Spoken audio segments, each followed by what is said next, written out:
മഹാരാഷ്ട്രയ്ക്ക് പിന്നാലെ ഡൽഹിയിലും നിയമസഭാ തെരഞ്ഞെടുപ്പിൽ വ്യാപകമായ ക്രമക്കേട് നടന്നു എന്നുള്ള ആരോപണം ഉയർത്തുകയാണ് ആം Aadmi party.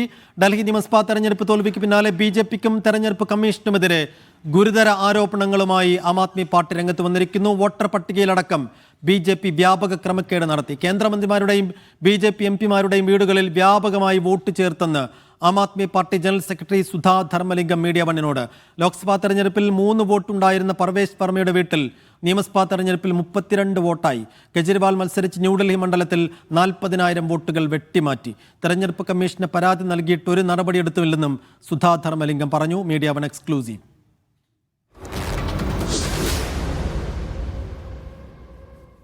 Right from the beginning, our senior leaders were raising voices against the manipulations in the voters list.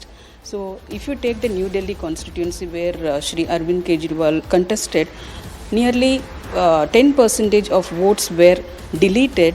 This is not only prevailed in New Delhi constituency, entire Delhi faced this situation.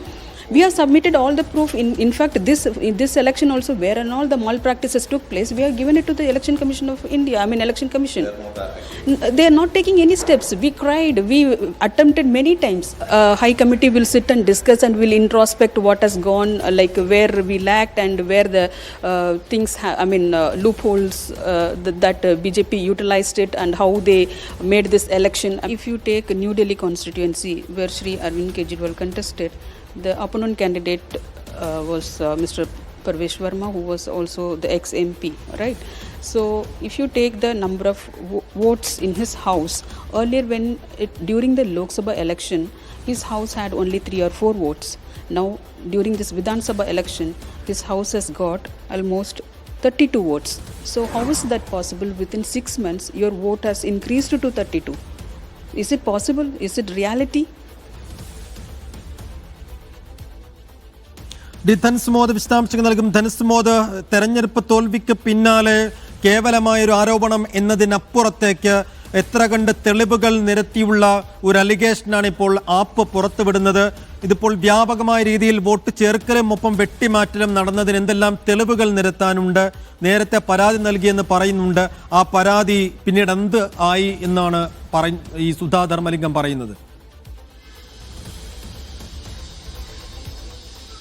ഇപ്പോൾ safe കൃത്യമായ തെളിവുകളോടുകൂടി തന്നെയാണ് ആം Aadmi party തെരഞ്ഞെടുപ്പ് commission മുമ്പാകെ പരാതി സമർപ്പിച്ചിരുന്നത്. ന്യൂഡൽഹി മണ്ഡലത്തിൽ, അതായത് അരവിന്ദ് കെജ്രിവാൾ മത്സരിക്കുന്ന മണ്ഡലത്തിൽ വോട്ടർ പട്ടികയിൽ വ്യാപകമായ ക്രമക്കേട് നടന്നിട്ടുണ്ട് എന്നുള്ളതിൻ്റെ തെളിവായിട്ട് തന്നെയാണ് അവർ നൽകിയ പരാതിയുടെ ഒരു പകർപ്പാണ് നമുക്ക് നൽകിയിരിക്കുന്നത്.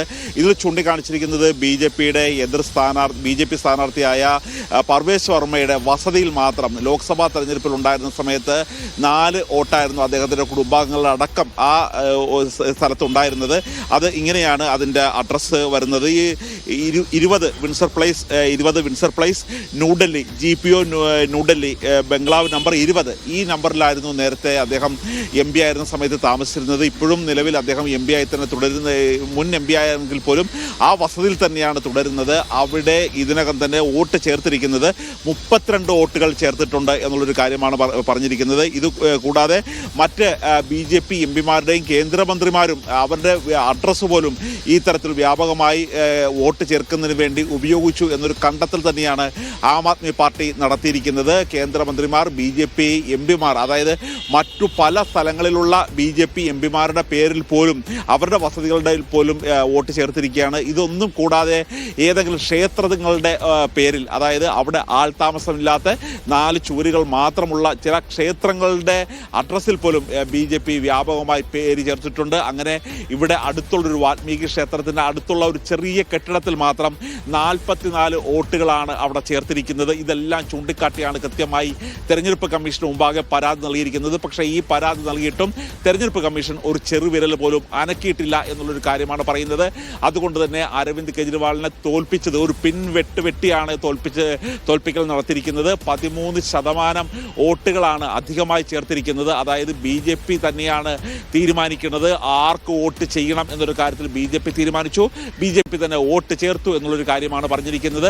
മാത്രമല്ല ആം ആദ്മി പാർട്ടിക്ക് കിട്ടേണ്ടിയിരുന്ന ഒരു റിയൽ ആയിട്ടുള്ള യഥാർത്ഥ വോട്ടർമാർ 5% അവിടുന്ന് വെട്ടി നീക്കിയായിരുന്നു. 13% അധികമായി കൂട്ടിച്ചേർക്കുകയായിരുന്നു. അങ്ങനെ ഒരു 18% ഒരു വോട്ട് കണക്കാണ്, വ്യാജ വോട്ട് ചേർത്തിട്ടുണ്ട്. അങ്ങനെയാണ് അരവിന്ദ് കെജ്രിവാളിന് നിസ്സാരമായ വോട്ടിൻ്റെ ഒരു ഭൂരിപക്ഷത്തിൽ നിസ്സാരമായ വോട്ടിന് തോൽക്കേണ്ടി വന്നത് ഇത്തരത്തിലുള്ള ഒരു ക്രമക്കേട് നടത്തിയത് കൊണ്ടാണ് എന്നുള്ളൊരു വിവരമാണ് ഇപ്പോൾ ആം ആദ്മി പാർട്ടി പുറത്തുവിടുന്നത്.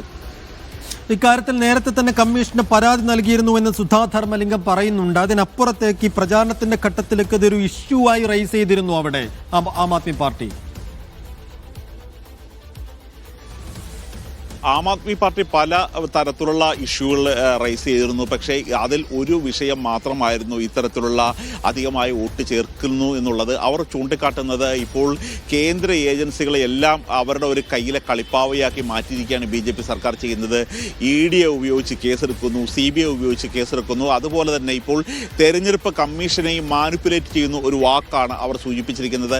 അതുകൊണ്ട് തന്നെയാണ് തെരഞ്ഞെടുപ്പ് കമ്മീഷനെതിരെ ആഞ്ഞടിച്ച് അരവിന്ദ് കെജ്രിവാൾ മുന്നോട്ട് എത്തിയിരുന്നത്. മാത്രമല്ല ഈ വിഷയം മാത്രം ഉയർത്തിക്കൊണ്ട് മുന്നോട്ട് പോകാവുന്നൊരു സാഹചര്യമായിരുന്നില്ല. യമുനയിലെ നദിയിൽ വിഷം കലർത്തുന്ന ഉൾപ്പെടെയുള്ള വിവാദങ്ങൾ ആ സമയത്ത് കത്തി നിൽക്കുകയായിരുന്നു. ശീഷ്മകൾ ഉൾപ്പെടെയുള്ള കാര്യങ്ങൾ മറ്റൊരു തരത്തിൽ BJP ചർച്ചയാക്കിയായിരുന്നു.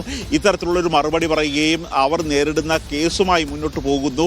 ഇങ്ങനെയുള്ള നിരവധി കാര്യങ്ങൾക്കിടയിൽ ഒരു കാര്യമായി മാത്രമാണ് ഈ വോട്ടർ പട്ടികയിൽ വ്യാജമായി വോട്ട് ചേർത്തു എന്നുള്ളൊരു ആരോപണം ഉന്നയിച്ചത്. അതുകൊണ്ട് മാത്രം ഈ ഒരു വിഷയം മാത്രം ഉന്നയിച്ചുകൊണ്ട് അവർക്ക് മുന്നോട്ട് പോകാൻ കഴിഞ്ഞിരുന്നില്ല. പക്ഷേ ഈ പരാജയത്തിൻ്റെ കാരണം ഒന്ന് തിരിഞ്ഞു നോക്കി കഴിയുമ്പോഴാണ് ആദ്യത്തെ കാരണമായി തന്നെ ഈ വോട്ടർ പട്ടികയിലെ വ്യാപകമായ ക്രമക്കേടാണ് പ്രധാനപ്പെട്ട ഒരു വില്ലനായി അവർ കണ്ടെത്തിയിരിക്കുന്നത്. അതുകൊണ്ട് തന്നെയാണ് ആം ആദ്മി പാർട്ടി ഇപ്പോൾ ഈ വിഷയം മാത്രമായി ഇപ്പോൾ മീഡിയ വണ്ണോട് തുറന്നു പറഞ്ഞിരിക്കുന്നത്. മഹാരാഷ്ട്രയിലേതുപോലെ ഒരു സീരിയസ് അലഗേഷനായി ഇത് വളരാൻ സാധ്യതയുണ്ടോ, അതോ ആം ആദ്മി പാർട്ടിയുടെ മാത്രം ആരോപണമായി ദുർബലപ്പെട്ടു പോകുമോ? കോൺഗ്രസ് ഉൾപ്പെടെ ഇത് ഏറ്റെടുക്കാൻ സാധ്യതയുണ്ടോ ഇതിന്റെ ഒരു ഗൗരവം കണ്ടിട്ട്? ധൻസുമോദ്, ഇപ്പോൾ ആം ആദ്മി പാർട്ടിനെ ഏറ്റവും വലിയ എതിരാളിയായി കാണുന്നത്, ഏറ്റവും കൂടുതൽ അരവിന്ദ് കെജ്രിവാളിനെതിരെ നിറയൊഴിച്ചതും ആരോപണങ്ങൾ ഉന്നയിച്ചതും കോൺഗ്രസ് തന്നെയായിരുന്നു. അതുകൊണ്ട് ഈ ഒരു വിഷയത്തിൽ ഒരു ആം ആദ്മി പാർട്ടിയും കോൺഗ്രസും ചേർന്നുള്ള ഒരു സംയുക്ത സമരം അല്ലെങ്കിൽ ആ തരത്തിലുള്ള ഒരു പ്രതിഷേധത്തിന് ഒരു സാധ്യത ഇതുവരെ വഴി തുറന്നിട്ടില്ല. പക്ഷേ നേരത്തെ രാഹുൽ ഗാന്ധി മഹാരാഷ്ട്രയിലെ തെരഞ്ഞെടുപ്പ് പരാജയത്തെക്കുറിച്ച് പറഞ്ഞു കഴിഞ്ഞപ്പോൾ മാസങ്ങൾക്ക് ശേഷമാണ് പാർലമെന്റിലെ ചർച്ചയിൽ, ബജറ്റ് സമ്മേളനത്തിലുള്ള ചർച്ചയിലാണ് അദ്ദേഹം പറഞ്ഞത്, ലോക്സഭാ തെരഞ്ഞെടുപ്പിനും നിയമസഭാ തെരഞ്ഞെടുപ്പിനിടയിൽ അത് കേവലം മാസങ്ങൾ മാത്രം, ആഴ്ചകൾ മാത്രം നീളുന്ന ഈ ഒരു സാഹചര്യത്തിലാണ് 70 ലക്ഷത്തോളം വോട്ട് അധികമായി മഹാരാഷ്ട്രയിൽ ചേർത്തത്. അതായത് അദ്ദേഹം ചൂണ്ടിക്കാട്ടിയത് എത്രത്തോളമാണോ ഹിമാചൽ പ്രദേശിൽ വോട്ടർമാരുള്ളത്, ഒരു സംസ്ഥാനത്തിൻ്റെ അത്ര വോട്ടർമാരെ തന്നെയാണ് മഹാരാഷ്ട്രയിൽ അധികമായി ചേർത്തത്. അങ്ങനെ ഒരു ക്രമക്കേട് നടത്തി ഒരു വിജയമാണ് BJP മഹാരാഷ്ട്രയിൽ നേടിയത്. ഈ തരത്തിലുള്ള ഒരു ക്രമക്കേട് തന്നെയാണ് ന്യൂഡൽഹിയിൽ നടന്നിരിക്കുന്നത് എന്ന് ഇവരുടെ രേഖകൾ വെച്ച് തന്നെയാണ് ഇവർ സമർത്ഥിക്കുന്നത്. പക്ഷേ ഒരു ഇന്ത്യ മുന്നണി രീതിയിലോ അല്ലെങ്കിൽ കോൺഗ്രസുമായിട്ട് ചേർന്ന രീതിയിലോ ഒരു സമരം എന്നുള്ള തരത്തിലേക്ക് ഇതുവരെ ആം ആദ്മി ചിന്തിച്ചിട്ടില്ല. ആ തരത്തിലുള്ള ഒരു പ്ലാറ്റ്ഫോം ഇതുവരെ ഒരുങ്ങിയിട്ടില്ല. ശരി, ഡൽഹി നിയമസഭാ തെരഞ്ഞെടുപ്പിലും വോട്ട് ചേർക്കുന്ന കാര്യത്തിൽ, വോട്ട് എവിക്ഷന്റെ കാര്യത്തിൽ വ്യാപകമായ ക്രമക്കേട് നടന്നു. വ്യാപകമായ രീതിയിൽ അസ്വാഭാവികമായി വോട്ട് ചേർക്കലും വോട്ട് വെട്ടിമാറ്റലും നടന്നു. കേന്ദ്രമന്ത്രിയുടെ നേതൃത്വത്തിലും കേന്ദ്രമന്ത്രിമാരുടെ മേൽവിലാസത്തിലുമാണ് ഇത്രയധികം വോട്ടുകൾ ചേർത്തത്. അങ്ങനെ ബോധപൂർവമായി ഇത്തരം അട്ടിമറികളിലൂടെയാണ് അവിടെ അധികാരത്തിൽ നിന്ന് ആം ആദ്മി പാർട്ടിയെ പുറത്താക്കിയത് BJP കേന്ദ്ര സർക്കാർ എന്നുള്ള വളരെ സീരിയസ് അലിഗേഷനാണ് ഇപ്പോൾ ആം ആദ്മി പാർട്ടി മുന്നോട്ട് വയ്ക്കുന്നത്. അത് എത്ര കണ്ട് ഈ ആരോപണം മുന്നോട്ട് കൊണ്ടുപോകാൻ അവർക്ക് കഴിയും, അതിന് കോൺഗ്രസ് അടക്കമുള്ള സംഘടനകൾ ഏറ്റെടുക്കുമോ എന്നതൊക്കെ പ്രധാനപ്പെട്ട ചോദ്യങ്ങളാണ്. കണ്ടറിയാം.